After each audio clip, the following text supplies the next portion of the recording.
دوتا شوتی بودن که خیلی هم با هم رفیق بودن. یه روز یکیشون تصادف میکنه، میبرن دست و پاشو گچ میگیرن. اون یکی رفیقش نمیتونست ببینه دوست صمیمیش خونه نشین شده، میره زودی واسش یه ویلچر میکنه. هر روز سر یه تایم مشخص رفیقشو میبرد بیرون تا یه جایی با ویلچر میچرخوندش. خیلی جای دیگه هم که نمیشد رفیقه رو کول میکرد. کلی هم بهشون خوش میگذشت و به تایی میخوندید. روزا میگذره، یه روز پسره میبینه دیگه از رفیقه خبری نیست. با خودش میگه حتما دیگه خسته شده از دستم، از بس منو هل داده، از بس که منو کولم کرده.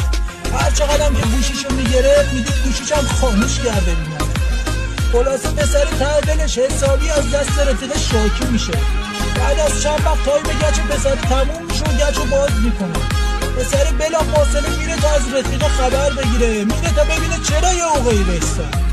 میره بهش میگن رفیق تصادف کرده و رفته تو کما، هنوزم به اوش نیومده. بهش میگن تو چجور رفیقی هستی که از حال رفیقت خبر نداری؟ پسر دیوونه میشه، دست و پاش یخ میزنه، آدرسو میگیره، با همون پای تازه از گشت در اومده بدو میره بیمارستان. میره رفیقشو از دور میبینه، کلی گریه میکنه، بلند داد میزنه، میگه سلامتی اون رفیقی که اگرم ازش خبری نبود حتما دست خودش نبود. تو هم اگه اسم میکنی همچین رفیقی تو زندگی داری این پستو بفرست واسش. خیلی مخلص.